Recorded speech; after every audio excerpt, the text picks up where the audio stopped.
আসসালামু আলাইকুম, সবাই কেমন আছেন? সবাইকে আমার নতুন আর একটা ভিডিওতে ওয়েলকাম করতেছি। তো এদিকে যে মেয়েকে কতভাবে যে ঘুম থেকে উঠাইলাম, তার কোনোভাবেই ঘুম ভাঙে না। এখন সময় হচ্ছে 10:30টার মতো বেজে গেছে, 10 মিনিট কম। তো এদিকে যে মেয়ে নুডলস নিয়ে নিলাম, আর টিফিনের জন্য সকালবেলা ভাবলাম যে ডিম সিদ্ধ দিয়ে একটা ডিম সিদ্ধ খাওয়াই নিয়ে যাই। আর হচ্ছে আমার জন্য অল্প একটু নুডলস নিয়ে নিছি।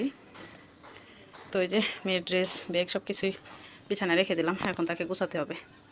তো কী যে একটা নাজেহাল অবস্থা, সকালবেলা তাকে ঘুম থেকে ওঠানোই যায় না। তো সবাই সাথেই থাকুন।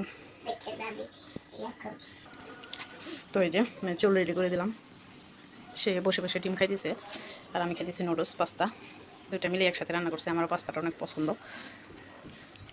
তো এই যে আমার আম্মু রেডি, তো মেয়েকে রেডি করে দিলাম এই যে। আর এখন হচ্ছে আমি রেডি হব, বোরকা পরবো। মেয়ের বই খাতা সব রেডি, ব্যাগ। এটা তোমার বাবার ফোন রেখে গেছে, রেখো, এটা অফিসের ফোন। যা তুমি জুতা রাখো এখন আপাতত।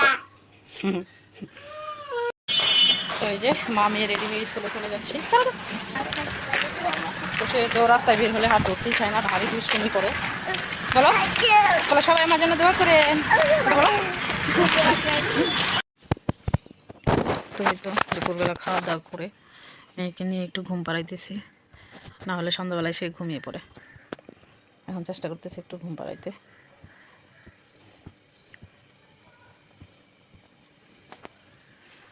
ঘুমাবো।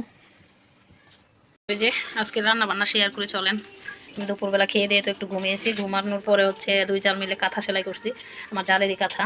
এদিকে এই যে পালং শাক কিনে নিয়ে আসছিলাম, মেয়েকে যখন স্কুলে নিয়ে গেছি তখনই পালং শাক দিয়ে চিংড়ি মাছ রান্না করবো। আর লাউ নিয়ে আসছি, আলুও নিয়ে আসছি। মানে এগুলো আনতে বাসা পর্যন্ত আমার যে কী কষ্ট হয়েছে। তারপর আমার হাজব্যান্ডকে বললাম যে তুমি আমাকে কষ্ট বোঝানোর জন্য বুঝি আজকে এই টুকটাক বাজার করতে দিছিলা। তো সে আবার হাসতেছে, বললো যে না আমার দেরি হয়ে যাবে, এই জন্য আমাকে বলছি। তো এই যে মেয়ের জন্য আবার অ্যাপেল নিয়ে আসছে, সে আবার অ্যাপেল খুব পছন্দ করে, ফ্রুটটা অনেক পছন্দ করে। তো তার বাবাকে বলছিল যে বাবা আমার জন্য অ্যাপেল নিয়ে আসো। তো এদিকে অ্যাপেল কেটে দিতেছি, এই যে চিংড়ি মাছ দিয়ে রান্না করবো, চিংড়ি মাছ ভিজিয়ে রাখলাম।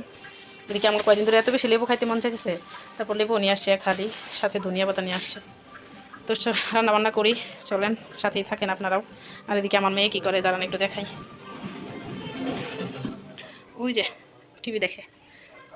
দরজা একটু চাপাই দিছি, তোমার বাবা পড়তেছে, ওই করে আওয়াজ যায়। তুমি আবার দরজা খুলে দিছো কেন? একটু হালকা চাপানো থাকো, আর একটু নাকে খুঁড়তেছো কেন? তো তাকে এদিকে গান দিয়ে আমি হচ্ছে রান্না বান্নার কাজ করতেছি। তো আপনারা সবাই সাথেই থাকবেন। তো এই যে শাক সিদ্ধ বসাই দিলাম, আগুনটা জ্বালাই দিই চুলা। শ্বশুরবাড়ি থেকে যে আমার শাশুড়ি সিম দিয়ে দিয়েছিল আমাদের বড় কাছে, তো সিম আলু দিয়ে লাউ শাক রান্না করতেছি। সিম খাইতে খেতে আর ভালো লাগে না, আমার শাশুড়ি যে যায় তার কাছে মানে সিম দিয়ে যায়। অনেকগুলো মাছও দিয়ে দিয়েছিল, তো ওগুলাই খাইতেছি। এই মাছটা আমার একটা কিনা হয় নাই, শুধু মেয়ের জন্য মাছ কিনা হয়েছে। আর পকেটে ছোটো মাছ কিনা হয়েছিল, এবার ছোটো মাছও আবার শাশুড়ি বাড়ি থেকে অনেকগুলো দিয়ে দিছে। তো আসলে এটা একটা শান্তি, আলহামদুলিল্লাহ। যতদিন শাশুড়ি বাড়িতে আছে বা জীবিত আছে দুনিয়ায়, ততদিন যেই যাবে ছেলের বউ নাতিদের জন্য কিছু না কিছু পাঠিয়ে দেবে। তো যাদের নাই তারা অবশ্যই এই জিনিসটা খুব মিস করে। তো এখন রান্নাবান্না শুরু করলাম, তো আপনারা সাথেই থাকবেন। এই যে আমার আম্মুটা অ্যাপেল খাওয়া শেষ করছো, তো সেই অ্যাপেল খাইতেছে, আবার জিজ্ঞেস করতেছে আম্মু বাবা কি আনার নিয়ে আসছে, কমলা নিয়ে আসছে।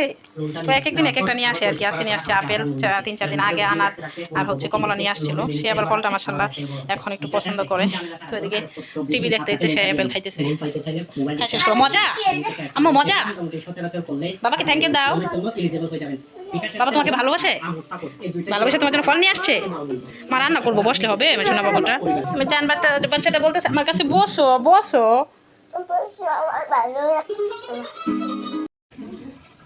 ফাইনালি যে রান্না বান্না শেষ, পালং শাক দিয়ে চিংড়ি মাছ, লাউ শাক ভাজি, আর হচ্ছে করলা ভাজি।